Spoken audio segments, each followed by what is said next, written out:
Video गरेर यसमा video गरेर म घौटी पर्छु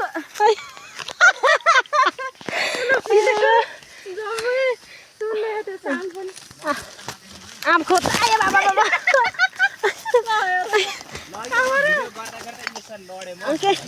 आम खोज्न भनेर आएको वास्तवमा 3टा बुटो चारिसक्यो एउटा आँप भेटाएन यस्तो जङ्गलमा आसाम आउन त अब फेरि खोल्सामा देखेको थिएँ बुटो त अब आँप छ कि छैन अब त्यहाँ गएपछि थाहा हुन्छ यति धेरै वन डुलिसक्यो बाटो कहाँ हो थाहा पनि छैन भालु आउँछ भने डरले हिँड्ने छौँ साथीहरू ए कमला मोरिन्छ क्या साह्रै दुःख पाइयो गाइस ए अलि माथि जान्छु अलि तेर्सो छ कि जै मान्छु अझै माथि गयो छैन त अलि तेर्सो मान्छु हामी त आज त ल हामीले आँप पायौँ है फाइनली यत्रो बाटो हिँड्दा आँप पायौँ ल कमला आँप देखाइदिनु त यस्तो जङ्गलको माझा खोल्सामा रहेछ यो बुटो चाहिँ हामी सानो हुँदाखेरि घाँस काट्न आउँदाखेरि मलाई याद थियो यहाँ टिपेर लोगो अनि अहिले रहेछ कि यहाँ अलिअलि भयो भने अनि हाम्रो के अरे आँप झार्ने सर हुनुहुन्छ उहाँ चाहिँ नाम्लो लाएर चढ्नु भएको बेमपट्टाले टोकेर आराम रेस्ट गर्नुभयो हामीलाई भोक लागिसक्यो आज खाजा केही ल्याएन कहाँ हो थाहै छैन अहिले निस्किने बाटो कहाँ हो यस्तो हो घारी छ कसरी निस्किने हो थाहै छैन आँप चाहिँ लोएर अब गरम पकाउने अनि अचार गाड्ने हड्डी चाहिँ हाले छैन है कमलै छ आँप चाहिँ त्यो हो कोही हाले छैन ल साथीहरू अब फुल भिडियो अरू भिडियो फेरि अहिले उता बाटो कहाँ छ निस्केर घर पुगेको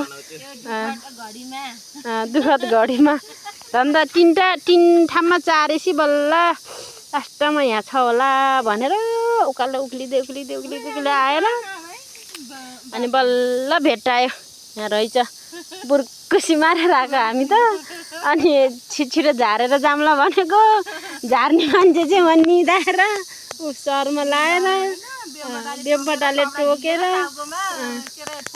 अर्को नानी पनि चढेको थियो रुखमा बेमपट्टाले टोकेर झऱ्यो आत्तेर हामी चाहिँ भुइँमा बटल निकाले हुँ के अरे कहिले झार्ला र बटमला भयो अलिकति भयो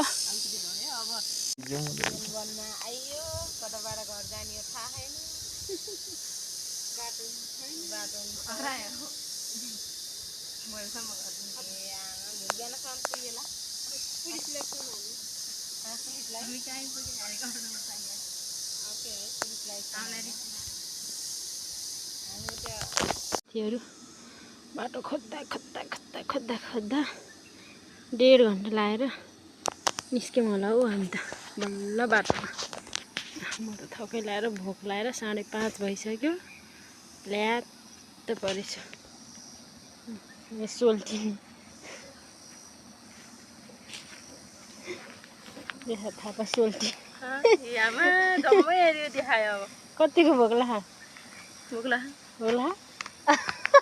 के त खुट्टा चाल्नै सक्यो के भेटायो र के नि भेटाएन खाना दिनलाई पो के भोक लाग्यो बल्ल बाटो निस्क्यो त्यो फाँदा त झन् यो ठाडो आगोमा पो बाटो भएको उताबाट कि पहिला यहाँबाट थियो माथिबाट निकालिसक्यो अहिले बाटो पाखा यति आ 3जनाले बाँडेर लिने हो हजुर ल हेर्नुहोस् अझै ठुल भान्जाले टिप्नु भएको भान्जालाई त छैन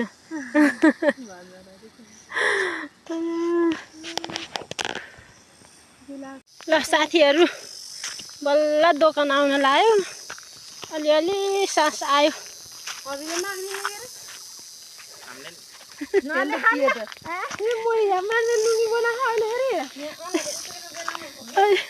भोक लागेर खान पनि सकेको छैन।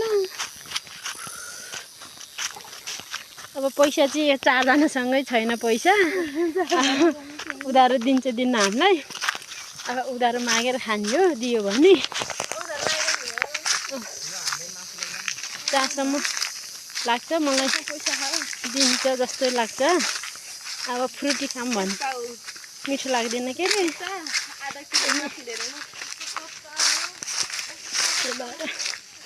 अब उधारोमा पनि खाने। अब गाउँ किल्चो गाउँ आइपुग्यो। 6 बज्न लागिसक्यो। भोकले यस्तो अझै यो घर गएर बान्नै छ। यो बान्ने बेलासम्म त म त थुप्लुक्कै ढल्छु होला साथीहरू। बिहान 11 बजे गएको हामी। वन डुल्दा डुल्दा डुल्दा डुल्दा ल साथीहरू जानी नजानी मैले सानो एउटा भ्लग बनाएको। मेरो क्यामेरा चाहिँ राम्रो छैन। मोबाइल अलि लो छ। ल बाई।